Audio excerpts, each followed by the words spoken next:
마가복음 3장 31절 있습니다. 그때 예수의 어머니와 동생들이 와서 밖에 서서 사람을 보내어 예수를 부르니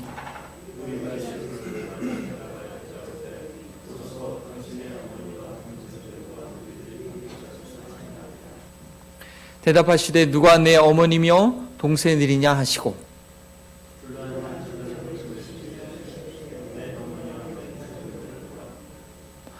누구든지 하나님의 뜻대로 행하는 자가 내 형제요 자매요 어머니니라. 아멘. 이는 살아계신 하나님의 말씀입니다. 이 코로나19를 지나면서 1년 6개월간 미국에서 제가 지난주 확인한 기록이 65만 명의 사망자가 생겼습니다. 참으로 비극적이고 힘든 일이죠.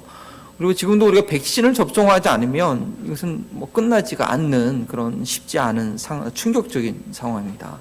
또 경제적으로도 쉽지 않았죠. 많은 분들이 실제적으로 직장을 잃었고 또 사업하시는 분들도 이 부진해서 경제적인 어려움을 실제적으로 우리 삶 가운데 있었습니다. 이런 어려움에도 불구하고요, 그럼에도 회복되는 또 영역이 있었습니다.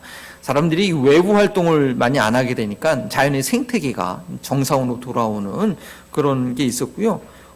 또 다른 회복된 영역이 있었는데 어떤 영역일까요? 가정이 좀 많이 회복되는 환경이 되었다고 합니다.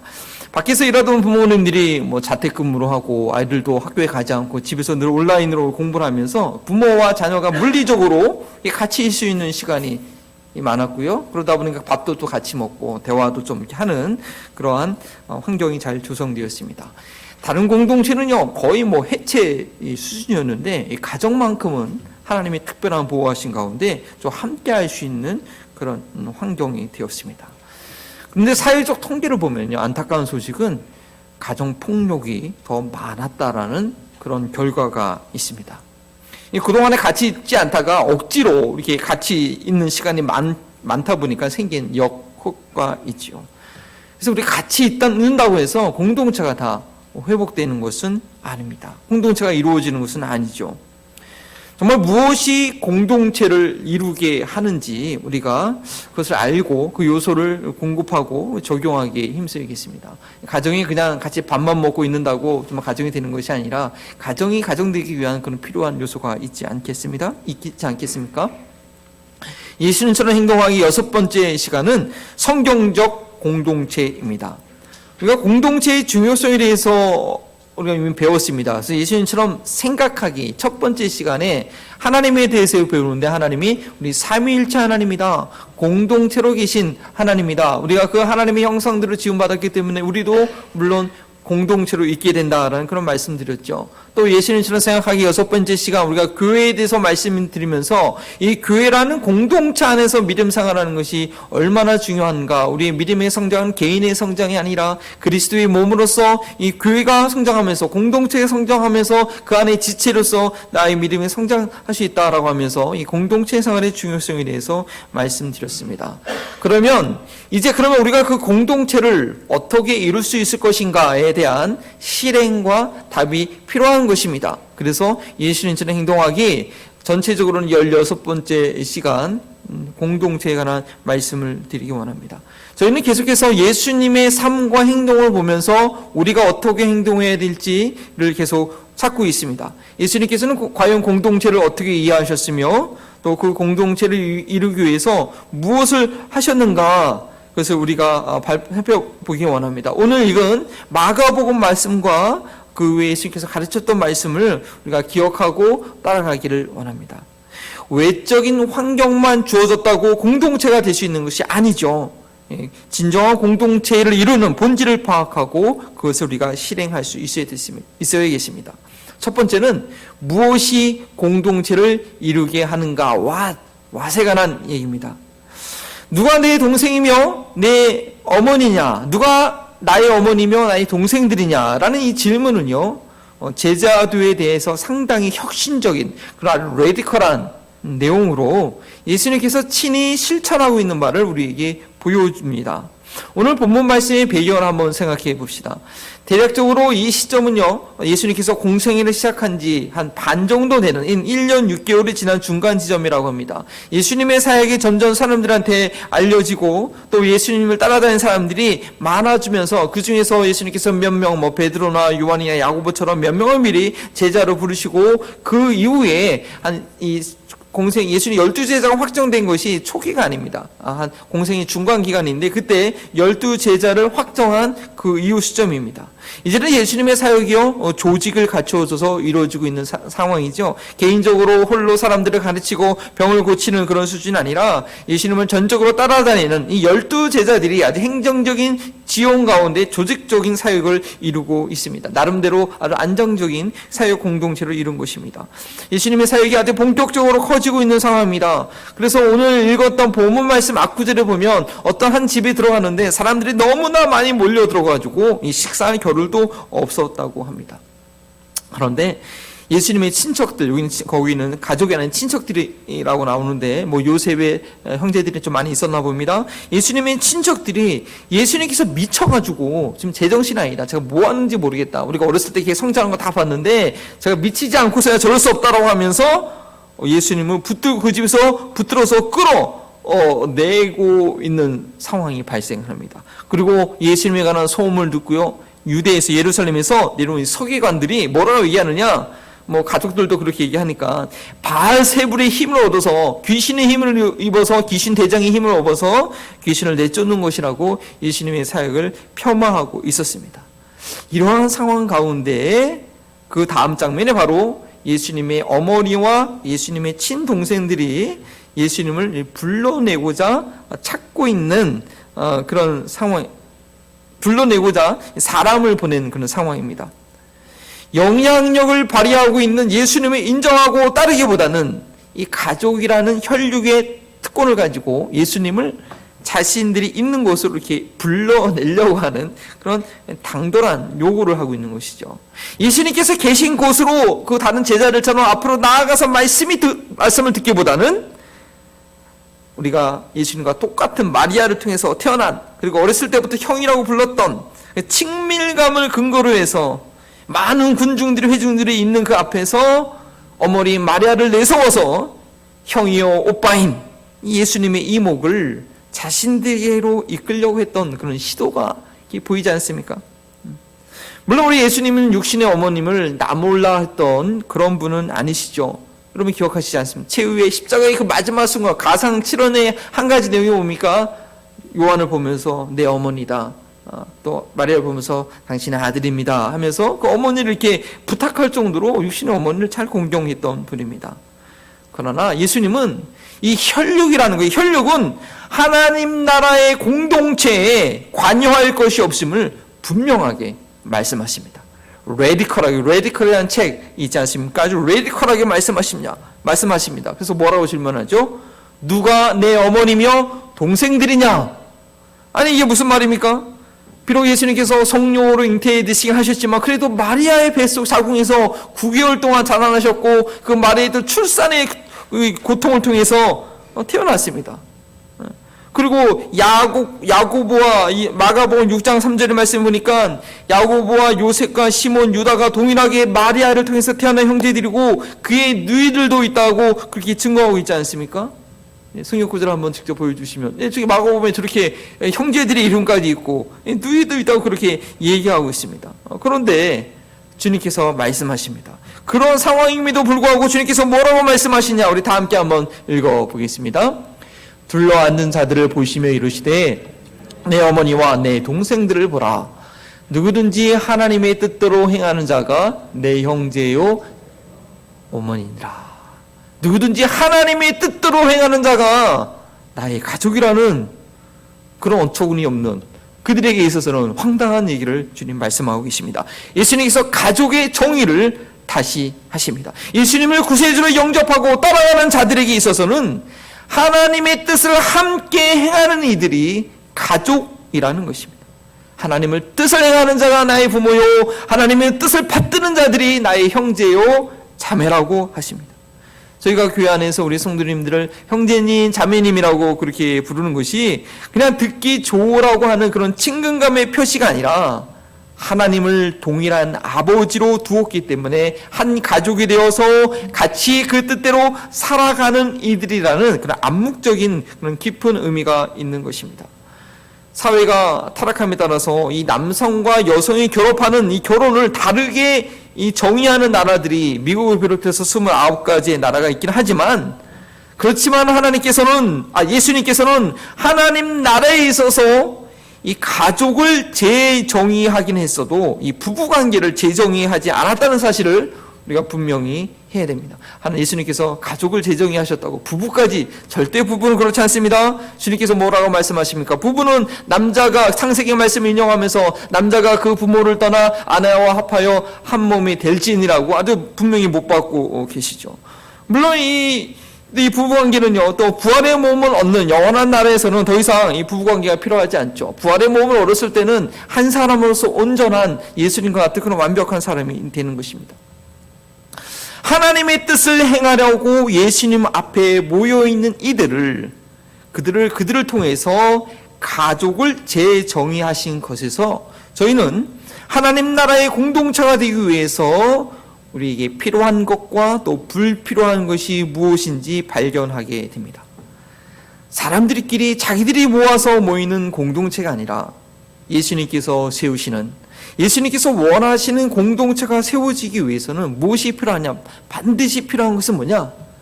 주님께서 누가 나의 가족이라고 했습니까? 하나님의 뜻을 행하는 자가 나의 가족이라고 했기 때문에 이 하나님의 뜻을 행하는 것이 중요합니다. 이것이 없으면 아무리 많은 사람들이 모여서도, 아무리 그 모이는 것이 즐겁고 본인들은 즐겁고 그 끈이 아주 끈끈하게 연결되었어도 주님께서 세우실 영원한 나라에서 영원히 존재하는 그런 공동체는 되지 않다라는 것입니다. 저희가 매년 9월에 이 읽고 듣고 지키는 자의 복이라는 캠페인으로 지금 새벽마다 요한계시록 말씀을 보고 있는데요. 앞으로 읽을 본문에 보면 14장 4절에 이런 말씀이 있습니다. 이 사람들은 여자와 더불어 더럽히지 아니하고 순결한 자라, 어린 양이 어디로 인도하든지 따라가는 자며 사랑 가운데 속량함을 받아 처음 익은 열매로 하나님과 어린 양에 속한 자들이니, 어린 양이 어디로 인도하든지 따라가는, 이 땅 위에서 주님께서 인도한 대로 따라가는 공동체, 그 공동체는 천국에서도 영원토록 함께하는 주님께 속한 사람들입니다. 저희는요, 영생 복락을 얻기 위해 이 땅에 살면서 이 세상 더러움에 빠지지 않도록 하나님의 뜻대로 행하기를 결단하는 그런 모임에 저희는 속해 있어야 됩니다. 이렇게 하나님의 뜻을 행하는 공동체를 이루는 데 있어서 그 공동체의 소속됨에 있어서 가장 방해가 되는 정말 불필요한 요소가 있는데, 그것은 무엇이냐? 예수님의 형제들이 처음에 그랬던 것처럼 혈육을 의지하는 것입니다. 인간적인 생각과 방법으로 이 공동체의 특권을 누리거나 공동체의 구성원이 되려는 그런 시도를 하는 것이죠. 물론 예수님의 바로 밑에 동생이 누구죠? 야고보였죠. 아까 이름에도 야고보가 제일 처음에 나오는데, 야고보는 나중에 초대교회의 지도자 역할을 할 정도로 예수님을 온전히 따라가는 제자가 되었지만, 요한복음에 보니까 어떻게 해요? 초막절에 그 형님이 예수님에게 유대에 올라가서 자신을 드러내라고 막 이렇게 비아냥거리면서 불신의 태도로 얘기했던 것이 기록이 나와 있습니다. 그렇게 예수님을 메시아로 믿지는 않았죠. 예수님을 따라가려고 그 앞에 나아간 것이 아니라 오늘 본문의 말씀대로 육적인 형제됨을 의지해서 도리어 예수님을 자신이 있는 곳으로 불러내려고 했던 그런 형제들입니다. 저희가 교회 공동체로 모이는 이유를 분명히 해야 됩니다. 나의 어떤 인간적인 목적과 동기가 조금이라도 같이 포함되어 있으면 점점 예수님을 나의 자리로 이렇게 불러내는 그런 일을 하게 되는 것입니다. 예수님의 목적이 아니라 나의 목적을 위해서 예수님의 교회를 사용하게 되는 그런 변질이 나타나게 된다는 것이죠. 저희는 예수님을 내게 오라고 명령하는 것이 아니라 내가 예수님 앞으로 나아가 그 말씀을 듣겠다는 그런 자세를 늘 갖추어야 합니다. 교회가 예수님께서 원하시는 그런 공동체가 되기 위해서는 무엇보다도 하나님께서 원하시는 뜻을 행하고 있는가를 저희는 늘 봐야 됩니다.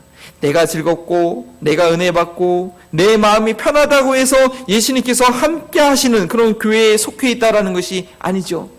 정통적인 교회라고 미국에 있는 가장 큰 침례 교단이 있다고 안심할 것이 아닙니다. 뭐냐?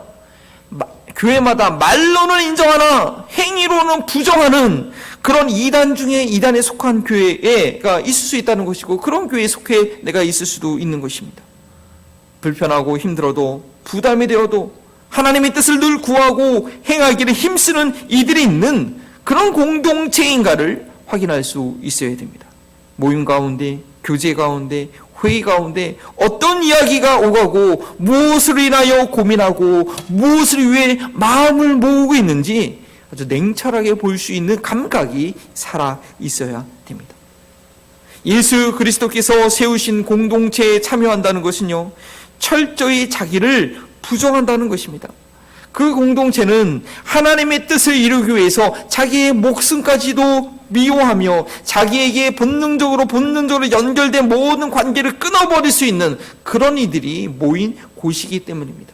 누가복음 14장 26절과 27절에 이렇게 말씀하고 있죠. 무릇 내게 오는 자는 자가 자기 부모와 처자와 형제와 자매와 더욱이 자기 목숨까지 미워하지 아니하면 능히 내 제자가 되지 못하고, 누구든지 자기 십자가를 지고 나를 따르지 않는 자도 능히 내 제자가 되지 못하리라.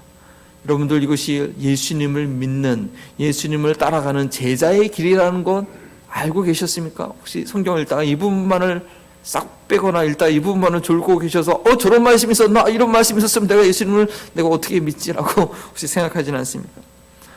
본능적으로 육적으로 연결되어 있는 것을 과감히 끊어버리는 자기 부인이 있어야 됩니다. 물론 성경에는 부모를 공경하라고 했습니다. 그리고 자기 가족을 돌보지 않는 자는 불신자보다 더 악한 자라고 그렇게 이야기했습니다. 지난 주일날 오후에요, 5시인가 있는데 갑자기 모르는 번호가 떴어요. 한국 사람 이름이 떠서 전화 받았는데 홈페이지를 교회 인터넷 서치하다가 제 번호를 알아서 상담을 하겠다는 거예요. 그래서 자기가 부모한테 어렸을 때부터 학대받던 얘기 다 성장해가지고 형제들이 다 자기를 따돌을 얘기하면서, 그러면서도 부모를 내가 공경해야 되냐고. 요한일서에 형제를 위하여 목숨을 버리는 것이 마땅하다고 해야 되는데 어떻게 해야 되는 거냐고. 그래서 제가 잘 설명드렸죠. 아니, 거기서 나오는 그 형제는 육신의 형제를 얘기하는 거 아니고 그리스도 안에 주의 말씀을 따르는 형제들을 말하는 거라고. 그리고 부모로 공경하는 의미에 대해서 이렇게 전혀 모르는 분인데 갑자기 전화 와가지고 이렇게 설명드린 경우가 있습니다. 그러니까 성경을 균형 있게 잘 이해해야 된다고 그분께 말씀드리고, 예수님도 그분이 그 부담감 가운데 막 이렇게 있었더라고요. 성경을 잘 이해해야 되는데요, 어떤 이들에게는 환경적으로 볼 때 부모를 공경하고 가족을 잘 돌보는 것이 자기를 부인하는 그런 십자가의 길이신 분들도 있습니다. 여기서 그걸 미워하라, 형제자매를 미워하라, 부모를 미워하라는 것은 본능적인 이기심을 부정하라는 낸다는 것이죠. 자기 자녀를 아끼고 자기 부모를 위하고 자기 배우자를 챙기는 것은 좋은 관계 가운데 있는 분들에게는 이거는 너무나 자연스러운 행동일 뿐 아니라, 그렇게 하면 직접적으로 나에게 당연히 유익이 되는 그런 상황이라는 것이죠. 그러나 하나님의 뜻을 위해서라면 그렇게 어떠한 소중한 관계라도 과감하게 내려놓을 수 있어야 된다는 것입니다. 예수님께서 세우시는 공동체, 저희가 이 더러운 세상을 살아가면서 타락하지 않기 위해서 반드시 속해야 하는 공동체는 자기 모든 욕망과 욕심을 내려놓고 하나님의 뜻을 행하려고 하는 간절한 소원이 있는 이들이 모인 그런 공동체라는 것입니다. 적은 무리가 모였어도 그런 열정과 그런 뜨거운 마음이 있다면 하나님께 쓰임받는 예수님께서 세우신 그런 공동체가 되는 것이죠. 이 세상에서는 자기의 즐거움과 자기의 목적을 위해서 참여하는 공동체가 참 많이 있습니다. 여러 가지 클럽들이 많이 있습니다. 그러나 그런 공동체는요, 결코 영원하지 못한 공동체입니다. 혹시 서로에게 유익에 대해서 매부 좋고 누이 좋고 관계가 되면 좀 오래 유지되는, 그런 공동체도 오래 유지되는 그런 경우가 있습니다. 그런데 보십시오, 조금이라도 자신에게 유익이 되지 않으면 그 모임 가는 더 이상 재미없어, 난 도움되는 거 없는 것 같아, 또 내가 원하는 바가 이루어지지 않으면 어떻게 해요? 금방 이탈하면 하게 되는데 막 싸움을 내고 나중에는 그 모임이 중단되고 맙니다. 솔직히 말하면 어떤 분들은요, 예배 시간이 변경되거나 교회 가던 길에 마트가 없어졌네, 주일날 거기 가면서 한인 마트도 가야 되는데 내가 예배드리러 가는 그 부시적인 것에 내게 편의를 제공해 준 것이 없어지기만 해도 교회로 옮기는 경우도 있는 것을 저희는 가끔 이렇게 보게 되지 않습니까? 주님의 피로 맺혀진 그런 한 지체가 아니라 자기의 편의를 위해서 교회에 다니기만 했던 이들을 우리가 천국에서 영원히 다시 볼 수 있을까요? 질문이 되는 거죠. 요한일서 2장 17절 말씀입니다. 이 세상도 그 정욕도 지나가되 오직 하나님의 뜻을 행하는 자는 영원히 거하느니라. 오직 하나님의 뜻을 위해서 자기를 부인하는 자들만이 영원히 거하게 될 것입니다. 따라서 저희는 하나님의 뜻을 이루기 위해서 함께 수고하던 이들을 소중히 여기고 그 만남을 잘 가꿔야 됩니다. 왜냐? 그분 건드가는 영원히 만나게 될, 영원히 지내게 될 그럴 사이라는 것입니다. 옆에 있는 분들 한번 좀 보시죠. 옆에 있는 분들, 가족 말고도 한번 보세요. 이렇게. 자, 옆에 계신 분들이 지금 앞으로 영원히 만나실 분들이라는 그런 확신이 있습니까? 영원히 만나셔야 돼요. 우리가 지금 잠깐 산 것 같지만 이사가도 일찍 돌아가셔도 영원히 그곳에서 반드시 만날 분들인 것입니다. 이 땅에서의 관계는 아무래도 이 가족 관계가 가장 태어날 때부터 죽을 때까지 오래 맺혀진 그런 오래 관계를 유지하는 그런 관계이지만, 그러나 그 가족 관계들도요, 하나님의 동역자가 되지 않으면, 구원의 확신이 되지 않으면 이 땅에서의 관계로 끝나고 맙니다. 너무나도 안타깝지만 영원히 천국에서 같이 볼 수 없는 관계가 될 수도 있다라는 것입니다. 따라서 저희는 이 땅에서 이 가족, 오랫동안 또 친밀하게 관계했던 우리 가족들의 이 구원을 위해서 포기하지 말고 끝까지 기도해야 됩니다. SN 세계에서는 인플루언서라는 그런 사람들이 있습니다. 그래서 이 인플루언서들, SNS의 인플루언서들은요, 이 종종 비싼 광고 제안도 들어오고, 이 미디어나 이 정치인들도 이 사람들을 주목하고 중요하게 봅니다. 이 페이스북이나 인스타그램, 또 이 트위터 가운데 그들을 따르는 수십만의 팔로우들이 있기 때문입니다. 그래서 그들이 어떤 얘기 한마디 하면 다 사람들에게 영향을 미치지 않습니까? 근데 저희는 천국의 인플루언서가 될 수 있었으면 좋겠습니다. 내가 천국에서 아는 사람들이 한두 명이 아니라 좀 많이 있었으면 좋겠습니다. 천국에서 주를 위해서 함께 수고했던 이들이 우리 주변에 많이 있기를 바랍니다. 내게 천국에 갔더니 내가 아는 사람이 그래 손에 몇 명밖에 꼽힌다고 한다면 참 아쉬울 것 같아요. 근데 그곳에서 내가 영원히 지내야 되는데 서로 아는 얼굴이 맨날 똑같으면, 물론 우리가 베드로도 보고 바울도 보겠지만 그 사람도 우리 모르잖아요. 서로 아는 사람이 맨날 똑같으면 또 이 땅 위에서 주를 위해서 어떻게 수고했는지 나눌 이야기가 손에 꼽는다고 한다면 천국에서 참 곤란할 것 같아요. 제가 한번 예수님 처음 믿으면서 꿈을 꿨는데 너무 속상해서 깼다는 그런 얘기 하지 않았습니까? 딱 눈을 떴는데, 꿈속에 눈을 떴는데 보니까 주변이 막 하얘. 보니까 이게 좀 느낌이 천국 같아요. 근데 나한테 아무것도 없는 거야. 제가 깨고서는요, 얼마나 속상했던데 천국에서 상급이 하나도 없다는 거죠. 그때부터 열심히 밀었다니까요. 제 개인적인 꿈이지만. 어쨌든 천국에서 내가 아는 사람들이 좀 많으면 좋지 않겠습니까? 큰 교회에 다닌다고 아는 사람들이 많은 거 아니에요. 큰 교회 다녀도 예배 드리고 그냥 집에 가잖아요. 그런 경우도 많잖아요. 하나님의 뜻을 행하는 이들과 함께 수고할 기회가 많아야 된다는 것입니다. 내가 전도하고 양육한 열매가 좀 있어야 된다는 것입니다. 무엇보다도 하나님의 뜻을 행하는 그런 공동체에 속해 있어야 되고, 내가 속한 공동체가 하나님의 뜻을 행하는 곳이 되어야 됩니다. 여기서 열심히 같이 알고 집사님, 장로님, 목사님하고 보냈는데 초에 가니까 없으면 어떻게 해요? 하나님의 뜻을 행하는 공동체였는가 저희는 봐야 됩니다. 그래서 저희가 참여하고 위로할 공동체는 그 무엇보다도 하나님의 뜻을 행하는 것이 필요합니다. 그러면 어떻게 해야 하나님의 뜻을 행하는 공동체가 될 수 있겠습니까? How? 어떻게 공동체를 이룰 것인가? 첫 번째, 무엇보다도 영적 거듭남을 경험하도록 해야 됩니다. 예수님을 닮게 하는 것의 출발점이라고도 할 수 있겠지요. 예수님께서 니고데모에게 하신 말씀을 여러분 기억하시기 바랍니다. 사람이 거듭나지 않으면 하나님의 나라를 볼 수 없느니라. 육으로 난 것은 육이요 영으로 난 것은 영이니 라고 하신 말씀이죠. 영적으로 거듭나야 하나님의 역사가 일어나는 것을 영적으로 느낄 수 있고 하나님 나라를 보게 됩니다. 하나님 나라를 보게 될 때에야 하나님의 뜻을 이해하고 행할 수 있는 것이 당연한 순서이겠죠. 믿을 때에 하나님의 자녀가 된다고, 자녀가 되는 권세를 주신다고 하는 말씀 이후에 계속되는 설명은 다음과 같습니다.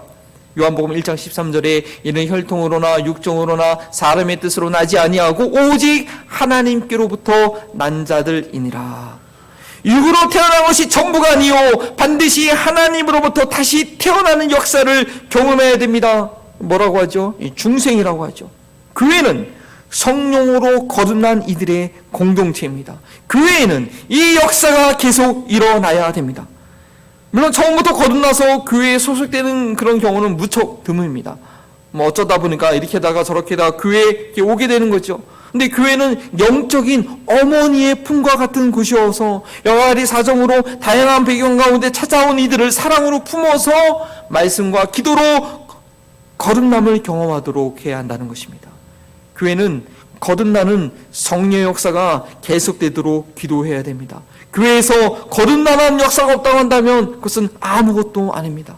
우리 중보기도 사역팀의 기도 제목 중에도 영혼구원과 관련된 기도 제목은 특별 기도 제목으로 분류해가지고 매번 빼놓지 않고 우리 기도하게 하고 있습니다.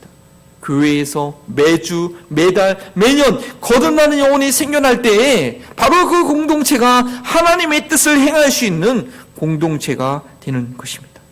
거듭난 영혼들은요, 이기적인 삶이 아니라 이타적인 삶으로 바뀝니다. 더 이상 자기만 아는 그런 고립된 삶이 아닙니다. 십자가로 구원받은 영혼들은 십자가의 원리로 살게 됩니다. 나 중심에서 위로는 하나님 중심으로, 옆으로는 이유 중심의 삶을 살게 되는 것이죠.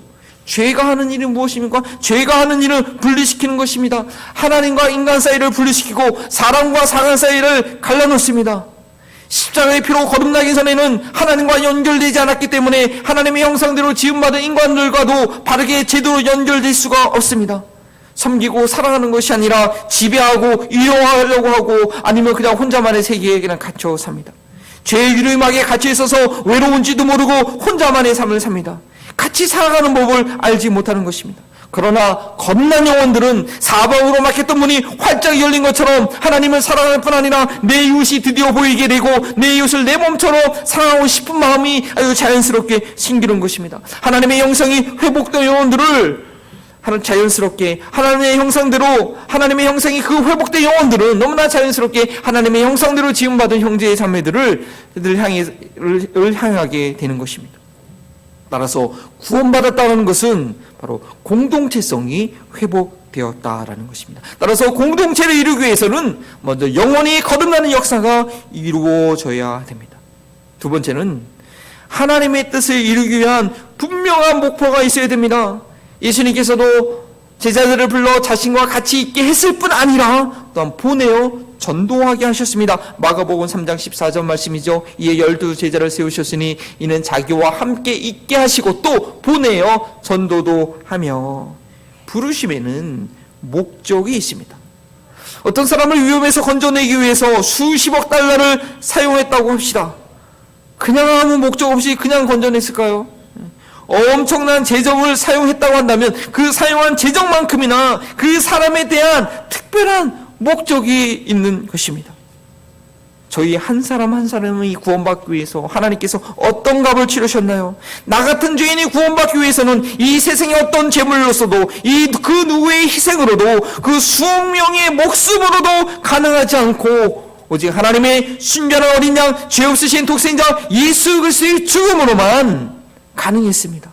창조주의 죽음으로 구원받은 저희들입니다. 그렇게 구원받은 영혼들이 모인 교회는 그리스도의 핏값으로 사신 예수 그리스도의 신부라고 했습니다. 분명한 목적이 있는 것입니다. 그 비싼 값을 치렀기 때문에 하나님이 원하시는, 하나님이 뜻하신, 구원해내신 그런 목적이 있어야 됩니다.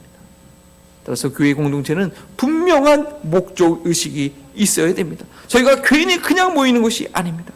모든 교회들에게 주어진 사명은 뭐죠? 마태복음 28장 18절에서 20절 말씀, 땅 끝까지 이르러 모든 종족으로 제자 삼는 것이 모든 교회들에게 주어진 목적이고 목표입니다. 또한 각 지역마다 교회마다 그 처해진 상황에 따라서 목사와 성도들의 은사에 따라서 감당할 사명이 따로 있습니다. 우리는 그 사명을 발견하고 모일 때마다 저희가 이루어야 될 하나님의 뜻에 대한 비전과 확신으로 가득해야 됩니다. 뛰어가야 될 방향이 분명해야 된다는 것이죠. 달리기 선수가 잘 뛰기 위해서 복장을 아주 가볍게 나이스하게 최고급 섬유로 만든 옷을 입고 아주 탄력이 좋은 운동화를 신고 소속을 알려주는 어느 팀이랑 소속을 알려주는 등번호를 딱 붙이고 수많은 관객이 모여있는 운동장에 딱 들어섰다고 합시다. 출발 신호가 들리면 어떻게 돼요? 조금도 지체할 것 없이 막 결심적으로 결승선을 향해서 달려가야 되지 않겠습니까? 이 경기장에 나온 선수들이나 보러 온 관중들이나 누구나 당연하게 목표를 향해서 최선을 달리는 모습을 기대할 것입니다. 그런데 어떤 선수가 만일 출발소리가 딱 들렸는데도 뛰지도 않고 어디로 뛰어야 될지도 몰라서 우왕좌왕한다고 하면 얼마나 웃기고 한심한 그런 상황이겠습니까? 그런데 저희가 매번 교회로 모이면서도 하나님의 뜻을 이루기 위한 열정도 없고 무엇을 해야 될지 몰라서 맨날 탁상 공로만 하고 있다면 같은 모습이라는 것입니다. 히브리서 11장에 믿음의 선조들의 놀라운 이야기를 열거한 이후에 12장 1절은 이렇게 시작합니다. 그러므로 우리에게 구름과 같이 둘러싼 허다한 증인들이 있으니 각 시대마다 주어진 계시의 말씀만큼 고막 계시된 말씀만큼 붙들고 믿음의 경주를 잘 마친 그런 수많은 증인들이 있습니다.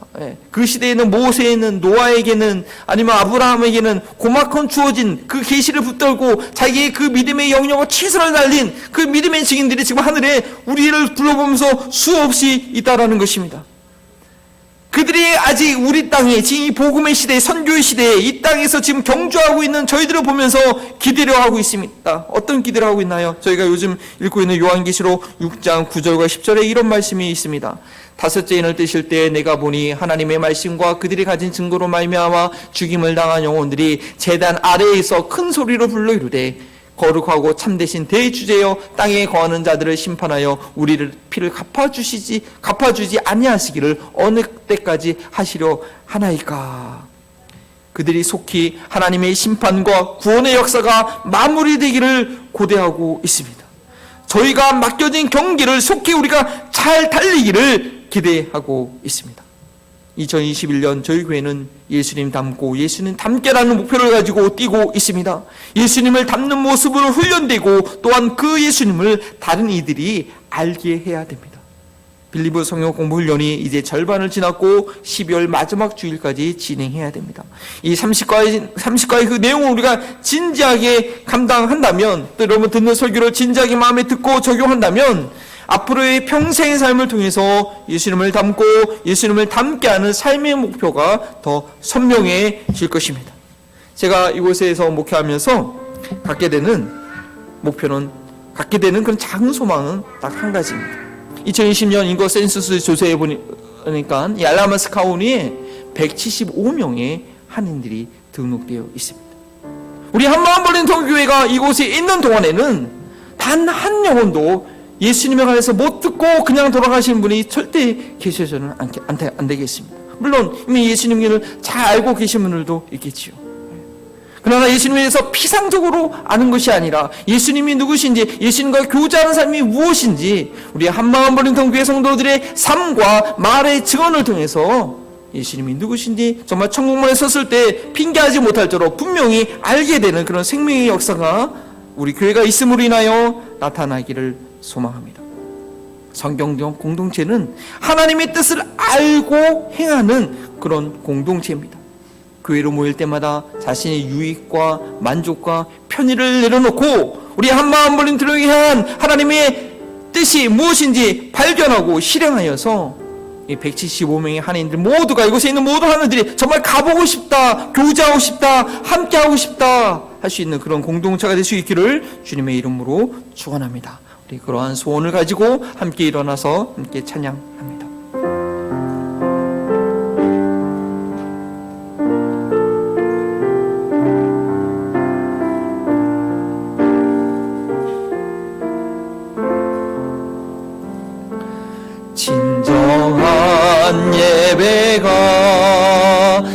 힘쓰는 교회, 주님이 주인 되시는 교회, 믿음의 기도가 쌓이는 교회, 최고의 찬양을 드리는 교회, 말씀이 살아 움직이는 교회, 성도의 사랑이 넘치는 교회, 섬김과 헌신이 기쁨이 되어 열매 맺는 아름다운 교회, 주님의 마음 닮아서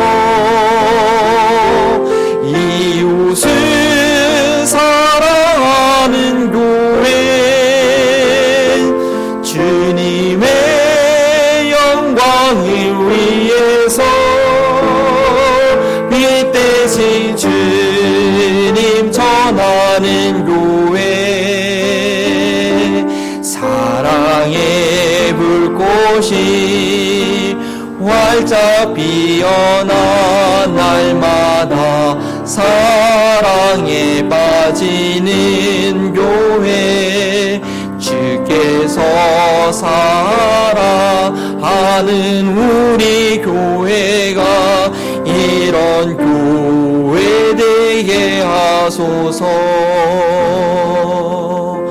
주께서 사랑하는 우리 교회가 이런 교회 되게 하소서. 아멘. 여러분, 그 생각해 보셨습니까? 내가 천국에 살 때 우리 옆에 계신 분들, 다 함께 예배 드리던 분들, 스타피시 위해서 같이 수고하셨던 분들, 또 복음 전하기 위해서 선교지에 같이 갔던, 또 선교에서 만났던 그분들을 천국에서 영원히 보게 될 것이라는, 얼마나 소중한 분들입니까? 좀 서운하고 좀 그만 있어도 천국에서 영원히 봐야 돼요. 용서하고 사랑해주고 이해하고 그런 공동체죠. 정말 우리 이 모임 공동체가 그런 추억들을, 그러한 기억들을, 그런 헌신들을 많이 만들어낼 수 있는 그런 교회가 되기 원합니다. 하나님의 뜻을 발견하고 그것을 위해서 그 뜻을 향해서 하나가 되고 똘똘 뭉치고 서로 격려하고 위로하는 그런 공동체가 되기 원합니다. 하나님, 우리를 나로 하여금 그런 공동체로 불러주시고 감사하고, 나로 인하여서 우리 교회가 더 하나님의 뜻을 행하기 힘쓰는 진정한 하나님의 한 가족이 되는 그런 공동체가 되게 해달라고, 또 여러 가지 질병과 여러 가지 사정으로 함께하지 못한 지체들이 있는데 저들을 기억하시고 저들을 강건케 하게 해달라고 우리 주의 이름으로 짓고 함께 기도합니다.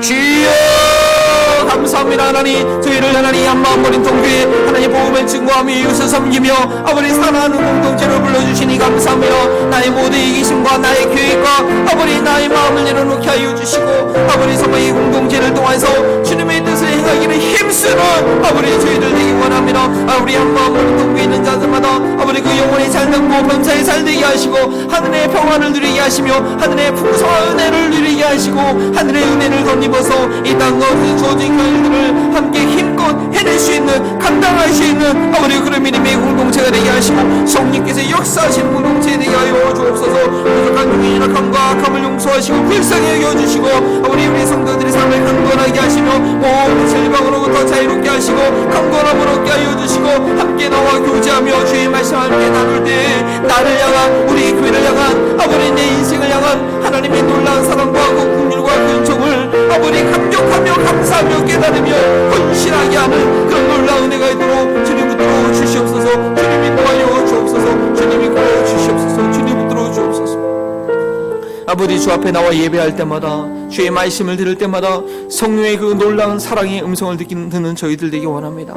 주님께서 나 같은 죄인을 구원하기 위해서 얼마나 놀라운 가치로, 얼마나 놀라운 희생으로, 얼마나 놀라운 계획과 기대 가운데 구원하셨는지 우리 발견할 수 있는, 감격할 수 있는 저희가 되기를 원합니다. 하나님, 이 교환교회로 저희를 불러주신 것 참으로 감사합니다. 하나님의 뜻을 행할 수 있는 그런 동역자들을 주님 허락해 주시니 감사를 드립니다. 하나님, 우리의 삶 가운데 여러 가지 어려움과 환난과 하나님 그런 외로운 마음들이 있지만 서로 위하여 중보하며 기도하고 또 서로의 사정을 나눌 때에 하나님의 도우시 은혜가 이 공동체를 통하여서 연약한 자들마다, 괴로운 가운데 있는 자들마다 저들을 온전히 세워주는 그런 생명의 역사가 계속해서 나타나게 하여 주시옵소서. 이 한마음 버린 동교회 오직 하나님의 뜻을 위해서 세워지며 그 뜻을 행하기 원합니다. 주님, 부족하지만 말씀하여 주시고 필요한 은혜를 주여 공급하여 주시옵소서. 하늘의 은혜를 힘입어 하나님 그 은혜 받은 자로서 합당한 믿음의 반응을 할 수 있는 저희들 또한 되게 하여 주옵소서. 그 믿음의 반응으로 귀한 것을 구별하여 주 앞에 드려오니 주님의 영광 위에서 하나님의 사랑이 증거되는 곳에 가장 효율적으로 가장 오병이의 기적처럼 주여 쓰임받게 하여 주옵소서. 감사하며 예수 그리스도의 이름으로 기도합니다. 아멘. 제자를 부르시고 온 세상으로 보내시는 성자 예수 그리스도의 은혜와 우리와 늘 함께하기 원하시는 우리 성부 하나님의 사랑하심과 공동체가 되도록 교제하게 하시는 그 성령 하나님의 놀라운 교통하심이 하나님의 뜻을 행함으로 세상과 구별되는 공동체에 속하기 원하는 우리 한마음 버린 등교에 살아가는 모든 성도들과 이 지역사회와 지금도 땅끝까지 이루어 복음을 증거하며 또 여러 가지 상황 가운데 각 가정에서 예배드린 귀한 지체들 가운데 지금부터 영원토록 함께하기를 축원하옵나이다.